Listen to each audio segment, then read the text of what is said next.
की तरफ तो इंशाल्लाह ये टिप आप लोगों को बहुत पसंद आएगी। पहली टिप जो है ये हमारी टमाटर से रिलेटेड है।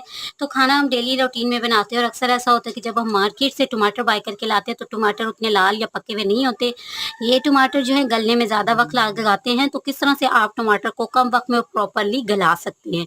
चाहे ज़्यादा पका हुआ है या चाहे सख्त टमाटर है, उसको आप बहुत आसानी से कम वक़्त में गला सकते हैं। आपने टमाटर को इस तरह चौड़ाई के रुख में लंबा-लंबा काटना है और थोड़ा मोटा काटना है। वैसे आपका टमाटर कम वक़्त में जल्दी और प्रॉपर्ली गल जाता है। तो उम्मीद है आइडिया। चलते हैं नेक्स्ट टिप की तरफ। तो ये हमारी जो है बैग से रिलेटेड है। अक्सर क्या करते हैं बच्चे हमारे अपने या हमारे बैग या स्कूल बैग के साथ बार-बार ज़िप खोलते हैं, बंद करते हैं या बाज़ का ज़िप हमारी ख़राब हो जाती है, जिसकी वज़ह से वो बार-बार अटकना शुरू हो जाती है और ठीक से बंद नहीं होती और इससे बिल्कुल ही ख़राब हो जाती है। तो आपने क्या करना है, आपने थोड़ी-सी वैज़लीन लेनी है और इसको जो ये इसके किनारे होते हैं, इन पर अच्छी तरह से आपने ऊपर-नीचे वैज़लीन को लेकर रब कर लेना है।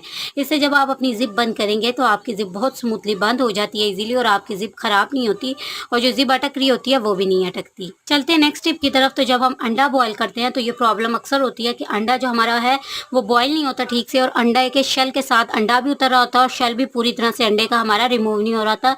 इसके जो शेल है इसको रिमूव करने में हमें काफ़ी ज़्यादा प्रॉब्लम होती है। तो अंडा जब आप बॉयल कर लें तो पानी में अगर थोड़ा सा नमक ऐड कर देते हैं तो अंडा एक तो प्रॉपरली कम वक्त में बॉयल होता है, दूसरा इसका शेल बहुत आसानी से जो है वो आपका रिमूव हो जाता है। तो ये आप अंडा जब भी बॉयल करें तो थोड़ा सा नमक डालकर बॉयल करें। चलते हैं नेक्स्ट टिप की तरफ। तो ये हमारा चाय की पत्ती से रिलेटेड है। चाय बनाने के बाद जब इसकी पत्ती बच जाती है तो हम इसे सिंक में या अपने जो है डस्टबिन में फेंकते हैं, जिससे सिंक में से भी बहुत गंदी सी स्मेल आती है और डस्टबिन में से भी हमारी स्मेल आने लगती है, मक्खियाँ और कीड़े मकोड़े इकट्ठे हो जाते हैं। अपनी तरफ से हम चाय को पूरा छान लेते हैं और कहते हैं सारी चाय निकल चुकी है। तो इस चाय की पत्ती को फेंकने की बजाय अगर आप पौधों में डाल दें तो उनकी ग्रोथ बहुत अच्छी हो जाती है, इसलिए बर्तनों को बहुत अच्छे से वॉश भी करती है। अगर आप ये दोनों काम नहीं करना चाहते तो आप चाय की पत्ती को फेंकने से पहले ये देखिए ये बिल्कुल यहाँ पर ड्राई लग रही थी। अगर मैं इसको हाथ में लेकर दबाऊँ तो ये देखिए इसमें से कितनी सारी चाय की जो है वो निकल रही है। तो जो हमारे डस्टबिन में से और जो हमारे सिंक में से वो स्मेल आती है उसकी वजह होती है ये चाय। तो जब भी अगर आप डस्टबिन में फेंक रहे हैं तो हाथ में लेकर एक बार इस चाय की पत्ती को निचोड़ लेंगे तो आपके डस्टबिन में से स्मेल कभी भी नहीं आएगी। चलते हैं अपनी नेक्स्ट टिप की तरफ। तो ये हमारी प्याज को महफूज करने से रिलेटेड है। अगर हम बाज़ का ज़्यादा प्याज लेकर सेव करते हैं और कुछ दिनों बाद प्याज, क्योंकि मौसम में नमी है तो प्याज हमारा ख़राब होने लगता है।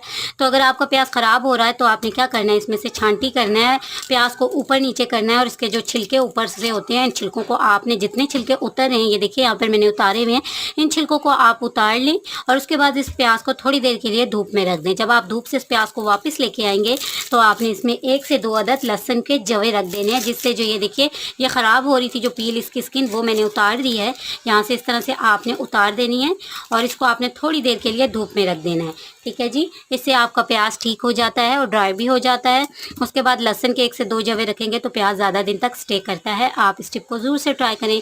नीचे कमेंट बॉक्स में ज़रूर से बताइएगा कौन सी टिप आपको अच्छी लगी है और चैनल को भी सपोर्ट करें। अपनी टिप की तरफ। तो जब भी हम आलू खरीद कर लाते हैं हमें पता नहीं होता कौन सा आलू मीठा और कौन सा आलू फीका है। तो आज बहुत आसान सी टिप आप लोगों के साथ शेयर करूंगी जिससे आपको पता चल जाएगा कि आलू आपका मीठा या फीका है। तो आलू को अच्छी तरह से पहले धो के फिर कट कर लीजिएगा। अगर आलू अंदर से आपका पूरी तरह से व्हाइट है तो आलू आपका मीठा है। ये हल्का ये देखिए पीला आलू है तो ये फीका आलू है।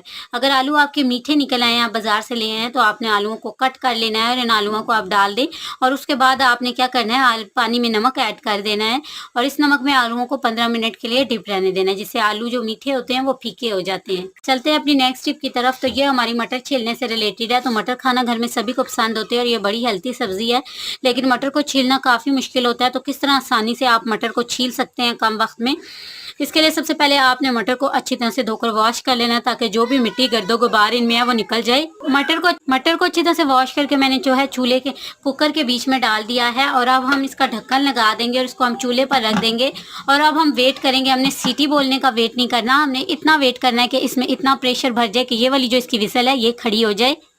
कुकर की ये वाली लिड खड़ी होने के बाद मैंने फ्लेम बंद कर दिया और इसको हल्का ठंडा कर लिया है। तो यहाँ देखिए मटर हमारे काफ़ी सारे छिल चुके हैं बिना हाथ लगाए। जैसे ही भाप मिलती है तो मटर के ये जो दाने ये खुद ही फट जाते हैं, खुल जाते हैं और बहुत अच्छे से ये देखिए इस मटर इसमें से बस अब हमें निकालने हैं। ज़्यादा अब हमें काम नहीं करना। मटर छिलते वक्त बहुत ज़्यादा हाथ दर्द करने लगते हैं क्योंकि हम इसको दबा रहे होते हैं, इसका शेल बहुत सख्त होता है तो मटर भी नहीं निकलते और हमारे हाथ भी दर्द करते हैं। तो इस तरह आसानी से 10 किलो मटर भी आप बहुत कम वक्त में आसानी से छील सकते हैं। तो इसके अलावा एक बड़ा फ़ायदा इसका ये है कि आपकी गैस की भी बचत होती है। ये मटर गलने में बहुत कम टाइम लेते हैं क्योंकि आधे से ज़्यादा ये कुक हो चुके होते हैं। तो आज की टिप्स एंड ट्रिक्स अच्छी लगी हैं तो लाइक कीजिएगा, चैनल पे पहली बार आए हैं तो सब्सक्राइब कीजिएगा। जज़ाकल्लाह।